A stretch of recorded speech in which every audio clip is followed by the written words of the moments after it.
En las regiones más alejadas del norte, existe un pequeño pueblo llamado Solnor, cuyo nombre es un irónico recordatorio de lo que alguna vez fue una comunidad próspera y alegre. En el centro de la península, Solnor se encuentra en una latitud tan extrema que experimenta 6 meses de luz ininterrumpida en verano y 6 meses de oscuridad total durante el invierno. Durante la mitad del año sin sol, el pueblo se encuentra sumido en una penumbra casi total, con el frío extremo acompañando la ausencia de luz. Este clima peculiar ha condicionado la vida de sus habitantes durante siglos. La población, de unas pocas centenas de personas, vive un ritmo que oscila entre la fiesta y la desolación. En los meses de sol, el pueblo se llena de turistas que llegan a disfrutar de los días interminables. Pero en invierno, las luces de la pequeña comunidad se apagan lentamente y la vida se vuelve más introspectiva. El aislamiento de Solnor es palpable, tanto en el paisaje como en las relaciones humanas. La distancia entre las casas es considerable y la naturaleza que rodea el pueblo es inhóspita y desolada. Un espacio vasto y helado donde las personas solo se atreven a salir en la brecha breve que ofrece el mediodía del invierno. En su mayoría, los habitantes del pueblo son descendientes de familias que se han establecido allí desde hace generaciones. El aislamiento ha provocado que las costumbres y las normas sean estrictas, y aunque la mayoría de las personas son amables y cordiales, existe una desconfianza generalizada hacia los forasteros. Sin embargo, esta desconfianza no ha sido suficiente para prevenir lo que ocurrió en los últimos 5 años. Durante los últimos 5 inviernos, una serie de asesinatos misteriosos han comenzado a asolar Solnor, uno por cada mes en que la oscuridad cubre el pueblo. Nadie sabe quién es el responsable, pero el patrón es inconfundible. Un asesinato al mes, exactamente a la medianoche. Las muertes siguen un método muy particular. Cada víctima, sin excepción, es encontrada en sus casas, aparentemente sin signos de lucha, pero con una peculiaridad inquietante. Todos tienen una extraña marca, un símbolo grabado en su piel que parece hecho con algún tipo de cuchillo o herramienta afilada, aunque no se han encontrado armas. Las víctimas, todas personas del pueblo, van desde ancianos hasta jóvenes, pero la única constante es que todos han estado viviendo allí durante al menos un par de años. A medida que los meses avanzan y las muertes se multiplican, la paranoia crece. Los habitantes empiezan a cerrar sus puertas antes del anochecer, a evitar salir por las noches y a mirarse unos a otros con desconfianza. Las relaciones, que alguna vez fueron cálidas, se vuelven frías y llenas de sospechas. En el primer invierno de los asesinatos, el joven Víctor Holm, un forastero que se había mudado al pueblo con su esposa, fue la primera víctima. Nadie sabía mucho sobre él, salvo que había llegado para iniciar una nueva vida. Durante su funeral, muchos de los habitantes del pueblo comenzaron a murmurar sobre lo extraño que era que alguien tan ajeno a la comunidad hubiera sido asesinado. Los rumores sobre una venganza o una tragedia personal empezaron a circular, pero la verdad era mucho más oscura. A medida que pasaban los años, las muertes se intensificaron, y no pasó mucho tiempo antes de que los más viejos del pueblo comenzaran a temer lo peor, que el asesino estuviera dentro del pueblo, uno de los suyos. Nadie se atrevió a hablar abiertamente de ello, pero los ojos nerviosos se volvían cada vez más frecuentes.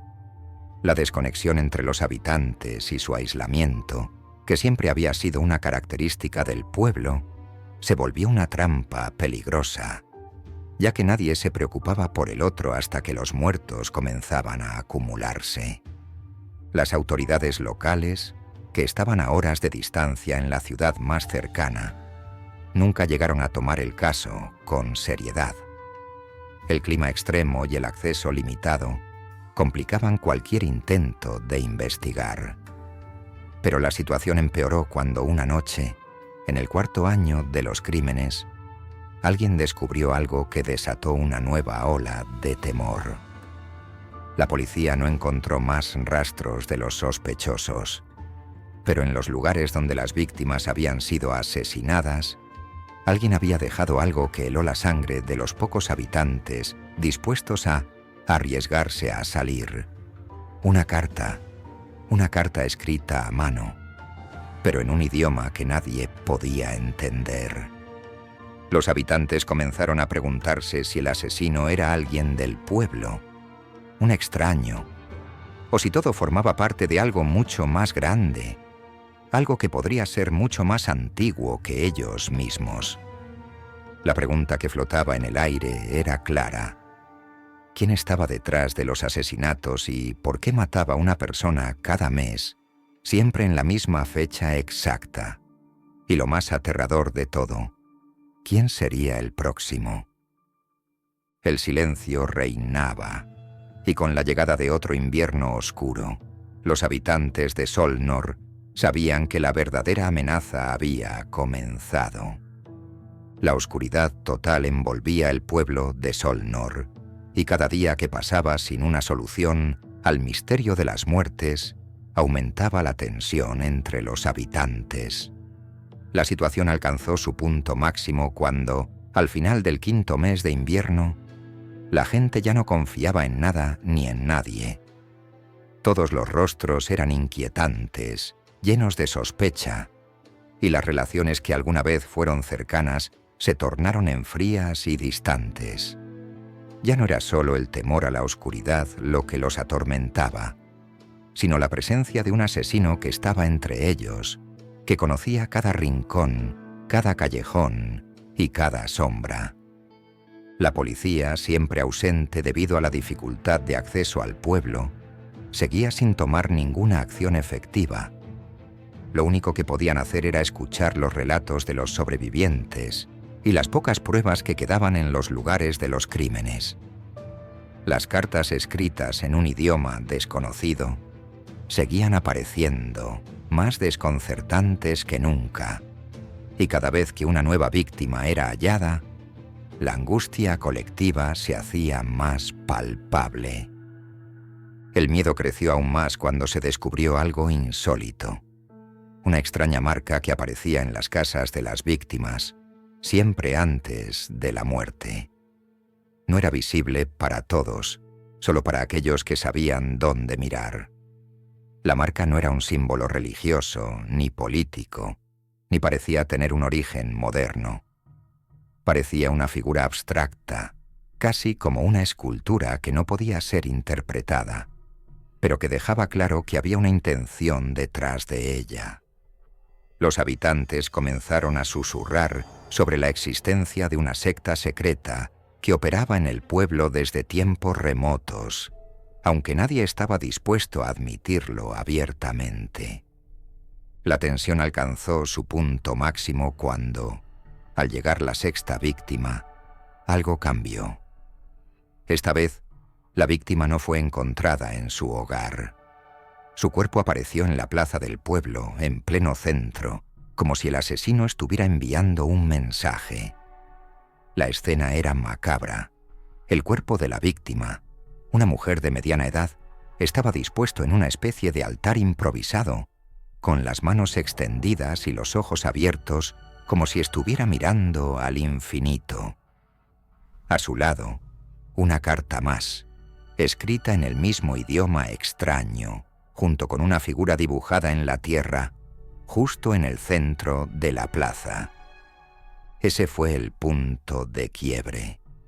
Con cada muerte, la paranoia se apoderó aún más de los habitantes.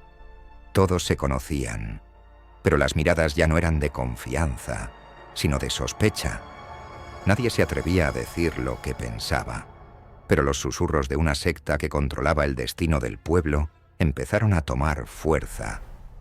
Algunos decían que las muertes eran rituales, otros creían que todo formaba parte de una venganza, o incluso que el pueblo estaba maldito por alguna fuerza sobrenatural.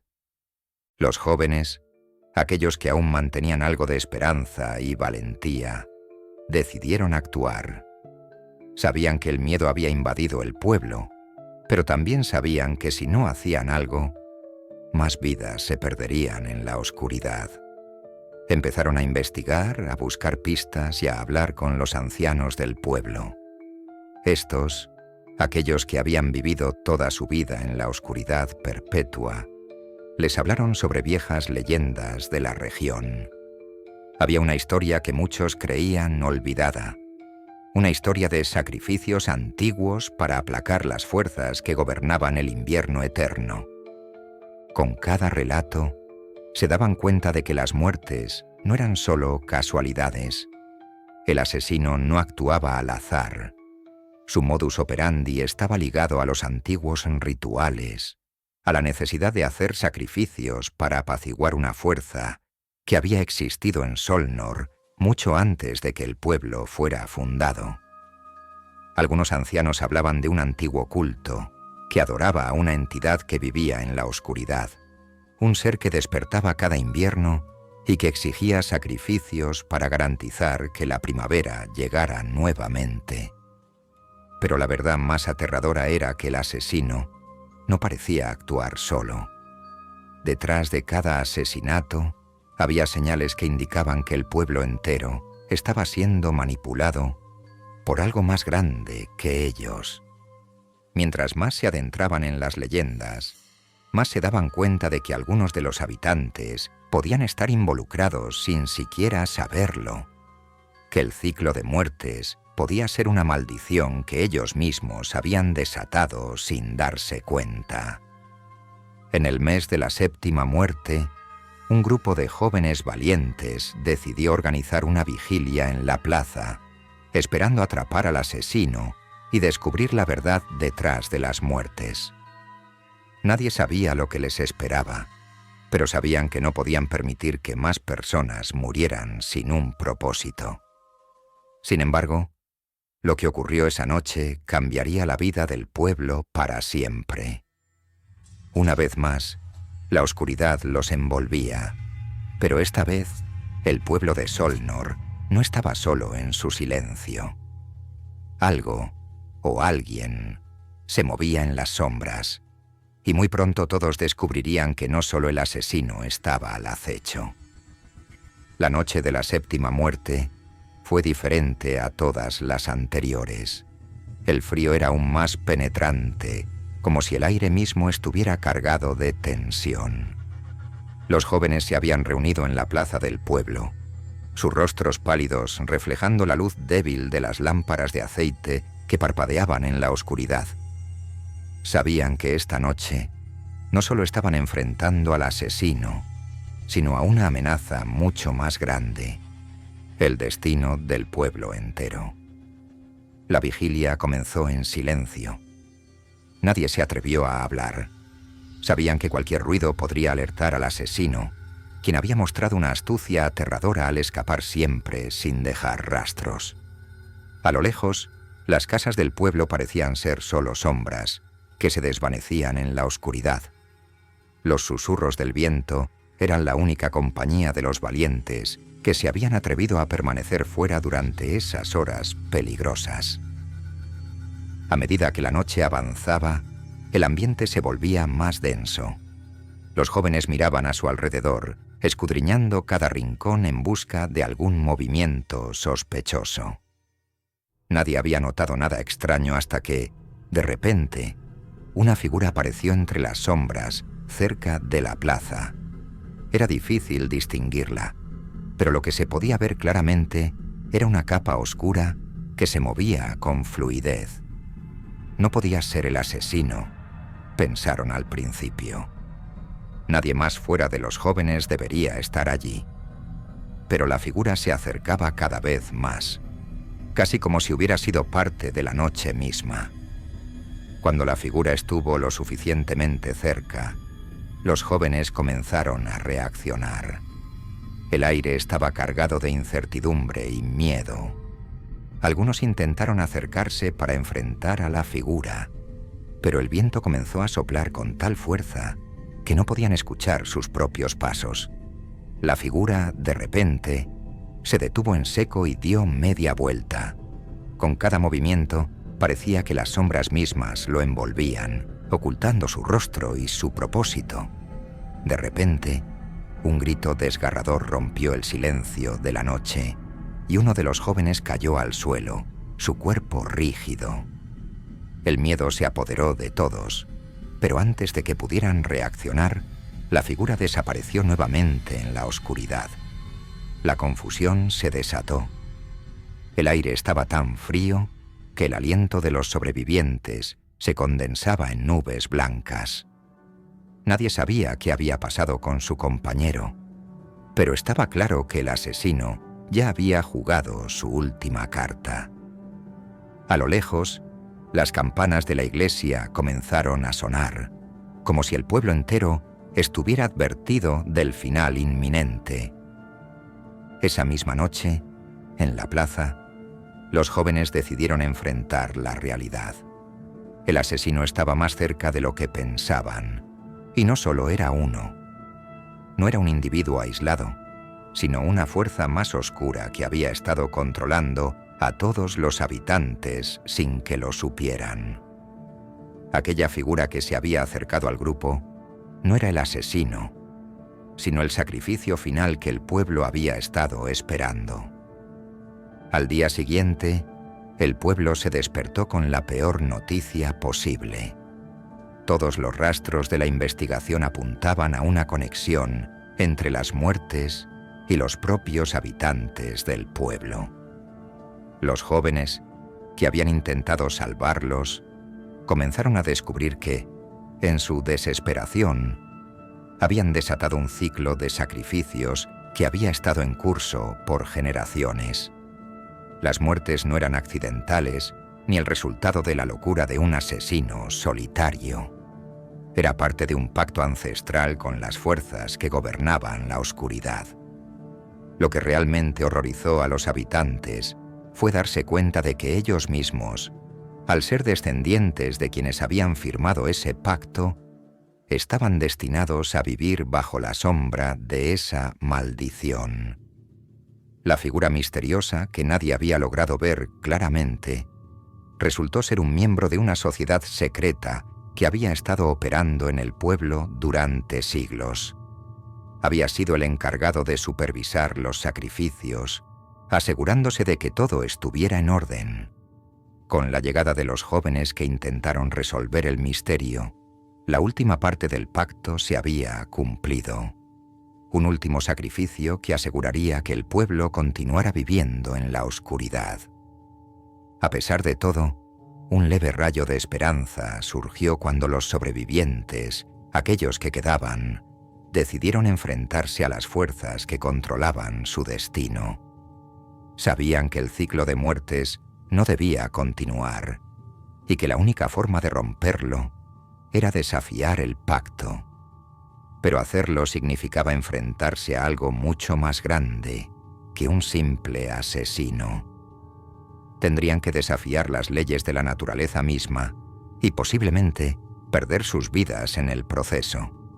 Sin embargo, estaban dispuestos a luchar por el pueblo, por sus seres queridos y por un futuro que, hasta entonces, había estado oscuro y sellado.